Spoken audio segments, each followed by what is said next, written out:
Hello dear students, कैसे हैं सब बच्चे? I hope all of you are absolutely fine. कैसा लग रहा है स्कूल में आके? ऑब्वियसली अच्छा ही लग रहा होगा। नए दोस्त बने हैं, नए टीचर्स हैं, नए टेबल चेयर है एंड मोस्ट इम्पॉर्टेंटली नई बुक्स भी हैं हम सबके पास। तो आपके पास अलग अलग बुक्स हैं फॉर डिफरेंट सब्जेक्ट्स। मैं आपको कौन सी बुक पढ़ाने वाली हूं, कौन सा सब्जेक्ट पढ़ाने वाली हूं अभी बताते हैं, but first let me tell you who I am. I am Prerna ma'am, और प्रेरणा मैम के साथ हम कौन सा सब्जेक्ट पढ़ने वाले हैं? हम पढ़ेंगे ईवीएस। ईवीएस सब बच्चों के पास ईवीएस की बुक्स हैं, है ना? तो फटाफट हम ईवीएस की बुक को अपने बैग से पुल आउट करेंगे और उसको अपने डेस्क पे रखेंगे। अपने टेबल पे ईवीएस की बुक रखो। चलो वेरी क्विकली। गुड। अब ईवीएस की बुक जो है उसको ध्यान से देखो। ईवीएस की बुक जो है उसका क्या नाम है? Green planet. तो ये हमें याद रखना है, हमारी ईवीएस की बुक जिसका नाम है ग्रीन प्लैनेट। अब बुक का नाम तो हमने समझ लिया, याद कर लिया, पर उससे पहले ये इंपॉर्टेंट है कि हम समझें ये ईवीएस सब्जेक्ट एग्जैक्टली है क्या। आपके पास इंग्लिश, हिंदी, मैथ्स अलग अलग सब्जेक्ट्स हैं, इसी तरह ये एक सब्जेक्ट है ईवीएस। सो ईवीएस सब्जेक्ट, इसका फुल फॉर्म होता है इन्वायरमेंटल स्टडीज। कुछ लोग इसका फुल फॉर्म इन्वायरमेंटल साइंस भी बोलते हैं and both are equally correct, but हम इन्वायरमेंटल स्टडीज बोलेंगे। तो अब ये इन्वायरमेंटल स्टडीज का क्या मतलब है? अब मैं आपको एक बात बताऊंगी आपके बारे में, हम सब के बारे में। हम ह्यूमन बीइंग्स जहां रहते हैं, हम सबकी एक इन्वायरमेंट होती है। इन्वायरमेंट का सिंपल भाषा में मतलब क्या होता है? Anything and everything that surrounds you. जो भी चीज आपके इर्द गिर्द है, आपके आसपास है, उसको हम हमारी इन्वायरमेंट बोलते हैं। सो ये एक ह्यूमन बीइंग है। अब हमारे इस ह्यूमन बीइंग के आसपास, मतलब हम अपनी ही बात कर रहे हैं, कई चीजें हैं। तो लुक अराउंड यू, आपके आसपास कौन कौन है या क्या है? तो हमारे आसपास लोग हैं, है ना? पीपल। और क्या है हमारे आसपास? हमारे आसपास कुछ नॉन लिविंग थिंग्स भी हैं। नॉन लिविंग थिंग्स मतलब जिनमें जान नहीं होती है। ऐसी कौन सी चीजें हैं? क्या आपके आसपास टेबल चेयर है, फर्नीचर पड़ा है, पेन पड़ा है, बुक पड़ी है, पेंसिल, पेन, स्टेशनरी आइटम्स पड़े हैं, डोर, विंडो? क्या इन सब चीजों में जान है? क्या ये चीजें ब्रीथ करती हैं या कोई एक्टिविटी करती हैं? नहीं। तो ये है नॉन लिविंग थिंग्स। अब हो सकता है आप में से कुछ ऐसे बच्चे हो जिनके घर पे पेट है, ओके? या आप जहां रह रहे हो सोसाइटी में, वहां पर maybe you can see some dogs, cats, correct? या बर्ड्स दिखती हैं हमें, स्क्विरल्स भी दिखते हैं। सो हमारे आसपास एनिमल्स भी हैं, राइट? इसके अलावा हमारे आसपास क्या है? देखो, अपने सोसाइटी में देखना, कोई पार्क है, so you also have plants around you.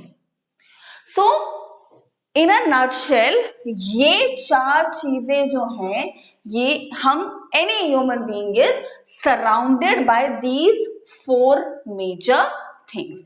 सो ये जो सब्जेक्ट है इन्वायरमेंटल स्टडीज, ये आपको बताता है आपके बारे में सबसे पहले, और उसके बाद आपकी इन्वायरमेंट के बारे में।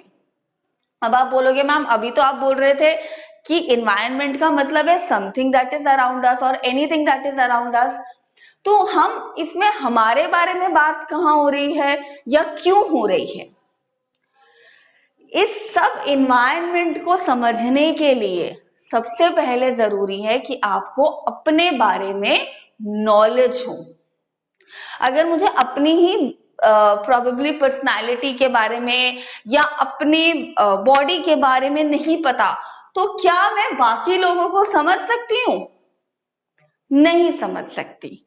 इसीलिए जब हम इन्वायरमेंट की बात करते हैं या ईवीएस सब्जेक्ट की बात करते हैं, तो हम बात करते हैं अपने बारे में, that is knowledge about us, study about us and our environment. और हमारे इन्वायरमेंट में इन अ नटशेल ये 4 चीजें हैं। तो समझ आया, ईवीएस सब्जेक्ट का मतलब ये होता है knowledge about ourself and our environment. और एक और चीज, हम इस सब्जेक्ट को पढ़ते क्यों हैं?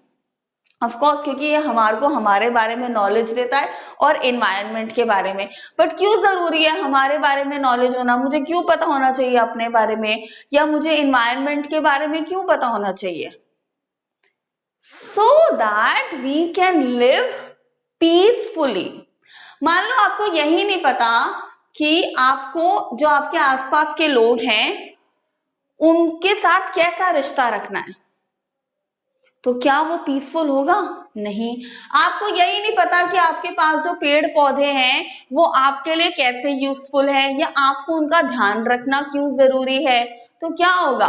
आप इग्नोर करोगे, आपको पता ही नहीं होगा, आपको यही नहीं पता होगा इस प्लांट को मेरी इन्वायरमेंट में होने से मुझे क्या फायदा है, तो आप क्या होगा? आपकी हेल्थ इंपैक्ट हो सकती है। इसी तरह animals and non living things.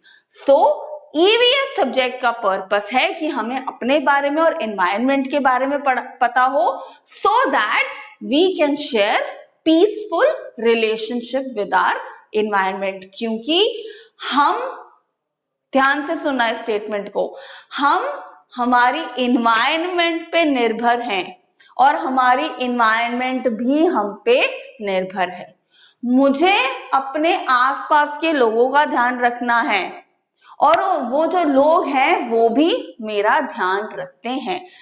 Interdependence इसको हम कहते हैं, एक दूसरे पर डिपेंडेंट होना इन अ पॉजिटिव वे। ठीक है, कहते हैं ना एक साथ चलना चाहिए इंसान को, लोगों को साथ लेके चलना चाहिए। तो ईवीएस में हम ये सीखते हैं हमें पूरी एनवायरनमेंट को अपने साथ लेकर चलना है। इतना समझ आया ईवीएस सब्जेक्ट के बारे में? Very good. तो हम अब बात करते हैं, हमने अभी समझा कि हमारी बुक का नाम है ग्रीन प्लैनेट। ग्रीन प्लैनेट कौन सा प्लैनेट है? Planet earth. ओके, सो ये हमारी बुक का एक ब्यूटीफुल सा कवर पेज है। अब हम आते हैं हमारी बुक के चैप्टर नंबर 1 पे, जो कि है पेज नंबर 5 पे। तो पेज नंबर 5 सब बच्चे अपनी टेक्स्ट बुक का ओपन करेंगे। डन? Very good. तो अभी जो मैम ने आपको सारा कुछ बताया ईवीएस के बारे में, उसमें मैम ने क्या बोला था कि अपने बारे में नॉलेज होनी चाहिए, तभी मैं अपने एनवायरनमेंट को समझ पाऊंगी या पाऊंगा। इसीलिए बहुत ही अच्छे तरीके से आपकी बुक में चैप्टर्स किसी ऑर्डर में दिए गए हैं, जिसमें चैप्टर नंबर 1 का नाम है माय बॉडी। आपको आपकी बॉडी के बारे में बताया गया है, क्योंकि सबसे पहले अभी आप जिस एज में हो जरूरी है कि आपको नॉलेज हो अबाउट योर बॉडी। आपकी बॉडी में क्या क्या ऑर्गन्स हैं और इनके क्या क्या फंक्शन है, अपने आप को एक बारी ध्यान से देखो। Stand straight and try to look. अगर आप मिरर के सामने खड़े होकर देख सकते हो तो आप देखोगे कि आपकी बॉडी में कई सारे ऑर्गन्स या पार्ट्स हैं, ठीक है। हैंड्स हैं, लेग्स हैं, फेस है, फेस पे क्या क्या है, आईज है, नोज है, लिप्स है। हैंड्स की अगर मैं बात करूं तो पाम है, नेल्स है। हर एक बॉडी पार्ट जो है उसकी एक यूनिक आइडेंटिटी है, उसका एक अलग तरीके का यूसेज है। तो आपकी बुक में बहुत ही सुंदर सा डायग्राम दिया गया है। इसको हम सुंदर इसलिए बोल रहे हैं क्योंकि बड़ा नीट डायग्राम दिया गया है, जिसमें हर एक बॉडी पार्ट को लेबल किया गया, बताया गया है कि ये बॉडी पार्ट कहां पर है। तो बहुत अच्छे से आपको इस डायग्राम को अगर आप देखते हो, समझते हो, तो आपको हमेशा याद रहेगा कि आपके पास क्या क्या बॉडी पार्ट्स हैं और वो कहां है। कोई ऐसा है जिसकी नोज यहां पर है? नहीं। सो डायग्राम में कितने अच्छे से बताया गया है।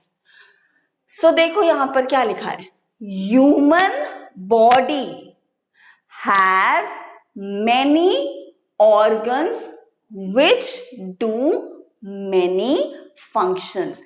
लाइन में, स्टेटमेंट में क्लियरली बताया गया है कि जो ह्यूमन, जो इंसान का शरीर होता है, उसमें कई सारे ऑर्गन्स होते हैं, पार्ट्स होते हैं, और हर एक ऑर्गन का कुछ एक फंक्शन होता है।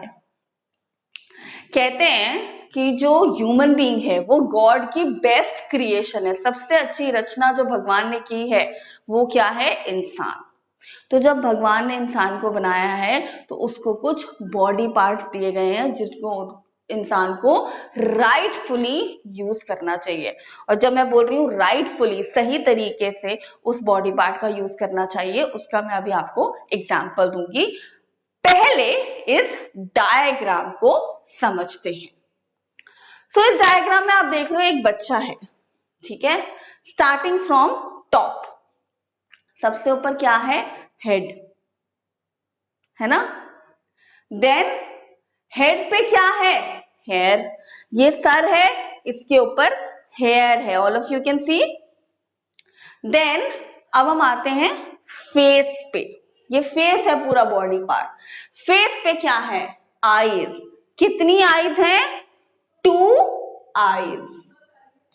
इसी के साथ क्या है, ईयर, कितने ईयर हैं, 2 years. Then you have a nose, 1 nose.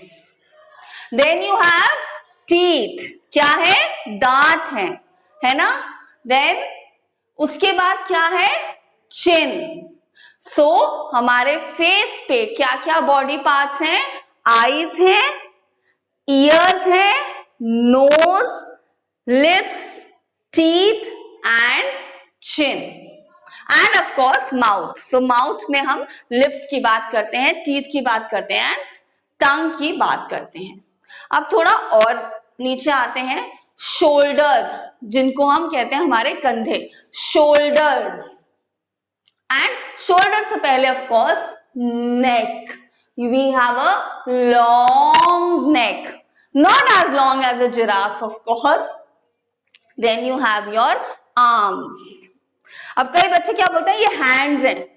Hand सिर्फ आपका इतना एरिया है, देखो ये आर्म्स हैं, okay. And then you have your, देखो आर्म और हैंड, ठीक है। Then you have chest, the upper portion of your body is called your chest. Then you have stomach, the area which is below chest is the stomach. And of course जब हमने arm और hand की बात करी तो fingers, कितनी fingers है, 1 2 3 4 5 6 7 8 9 10, सबके पास 10 फिंगर्स हैं। Then the lower portion of the body, you have legs and feet, correct. This is the lower portion of the body and leg और feet के बीच में है your knees, KNEE, knees, okay. So ये है हमारी पूरी body structure. Now as you go in higher classes, you will learn more detail about these body parts, but आपके इस चैप्टर में भी कुछ ना कुछ एक्सप्लेनेशन दी गई है और यहाँ पर एक छोटी सी एक्स्ट्रा इन्फो दी गई है. सो आपकी बुक में आप देखोगे आपको एक एक्स्ट्रा ज्ञान दिया गया है which is going to help you, और ये नॉलेज आपको आपके हायर क्लासेस में जब आप ये चैप्टर और डिटेल में पढ़ोगे जरूर काम आएगी. सो एक्स्ट्रा इन्फो क्या है? हार्ट मतलब दिल, lungs, kidneys and stomach are called as internal organs. अभी मैं बता देती हूँ इन अ नटशेल, इंटरनल ऑर्गन्स होते हैं वो ऑर्गन्स जिनको हम देख नहीं सकते, ओके और एक्सटर्नल ऑर्गन्स जिनको हम देख सकते हैं. आप आईज देख सकते हो अपनी या किसी और की? यस, तो वो एक्सटर्नल ऑर्गन है. हैंड्स देख सकते हो अपने और किसी और के?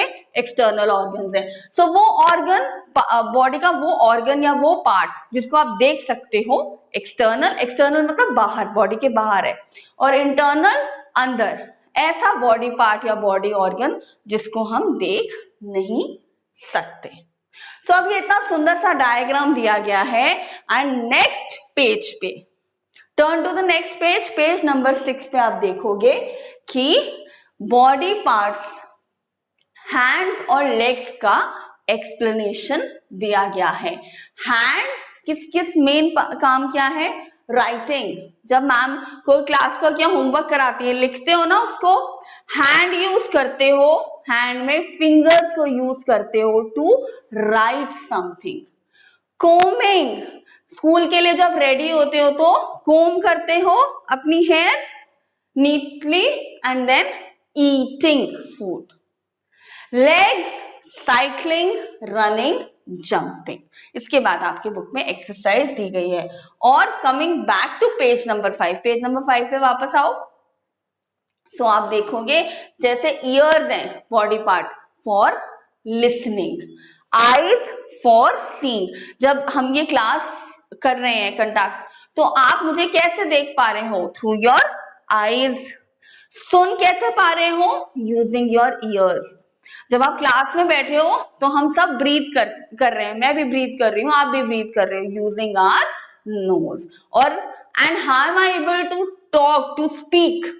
Using my mouth, my lips, my tongue and my teeth. So यहां पर आपको बॉडी पार्ट्स की एक एक्सप्लेनेशन मिल जाती है. Now before we start with this activity, मैंने आपको एक बात कही थी कि आपको अपने बॉडी पार्ट्स को राइटफुली यूज करना है. हमारे हैंड्स हैं या फीट हैं, इनको हम राइटफुली यूज करना चाहिए. रॉन्गफुली हम कैसे, गलत तरीके में कैसे यूज करते हैं? जब हम किसी से फाइटिंग करते हैं. सो बॉडी पार्ट को सही यूज में लेकर आओ, गलत यूज में नहीं. नाउ आपको हर लेसन में मैम कोई ना कोई एक एक्टिविटी कराएगी. ये एक्टिविटी हो सकती है कोई हम पोयम सुनेंगे, या कोई हम छोटा सा वीडियो देखेंगे, या कोई हम सॉन्ग सुनेंगे, कोई हम छोटा सा डांस भी कर सकते हैं. ठीक है. सो आज की जो एक्टिविटी है ये है where is this body part. ये बॉडी पार्ट कहां पर है? चलो अब I want all of you to follow me. कैसे? All of you will stand straight. ठीक है. और जो मैम बोल रही हैं, मैम की इंस्ट्रक्शन को सुनना है. आई एम रिपीटिंग, मैम की इंस्ट्रक्शन को सुनना है, सिर्फ सुनना है. Okay, bring your hands forward. Now I want all of you to touch your chin. कितने बच्चों ने बिल्कुल जैसे मैम ने हैंड्स जहां रखे वहीं रखे हुए हैं? है कुछ बच्चे? I am sure. मैम ने क्या बोला? मैम को सिर्फ सुनना है. टच योर चिन बोला मैम ने. तो मैम ने हैंड फोरहेड पे रख दिया, तो आपने भी फोरहेड पे रख दिया, पर चिन कहाँ है? ये है ना चिन। सो अभी क्या हुआ, आपको मैंने बोला बॉडी पार्ट ईयर यूज करना है, आप आईज भी यूज कर रहे हो। So you have to be careful. Okay, let's do it again. Bring your hands forward. Now touch your nose. कितने बच्चों ने अभी भी यहां पर हाथ रखा है? कोई है ऐसा? Look at your self, cheating नहीं। बोला touch your knows, this is your nose. Okay, again bring back your hands forward, bring your hands forward, touch your eyes. अब आई एम श्योर सब बच्चों ने करेक्ट ही परफॉर्म किया होगा, क्योंकि अब आप केयरफुल हो गए कि आपको इंस्ट्रक्शन को सुनना है। अभी देखना नहीं था, इंस्ट्रक्शन को सुनना था। जो मैम एक्शन कर रही थी, it was just to confuse you. So be careful how you use your body part, but उससे पहले इंपॉर्टेंट है कि आपको पता हो आपका वो बॉडी पार्ट कहां पर है, और वो आपको क्लैरिटी कहां से मिलेगी? ये जो एक सुंदर सा डायग्राम आपकी टेक्स्ट बुक में दिया गया है, इसको अच्छे से हमें याद करना है। याद आप ऐसे ही कर सकते हो, stand in front of the mirror, touch your head, touch your hands, touch your shoulder, touch your chin, touch your knows, touch your ears, touch your eyes, touch your lips. Okay? So I hope कि आप सबको ये chapter समझ आया होगा अच्छे से, and हम मिलेंगे अब in the next class. Till then, bye bye my dear students.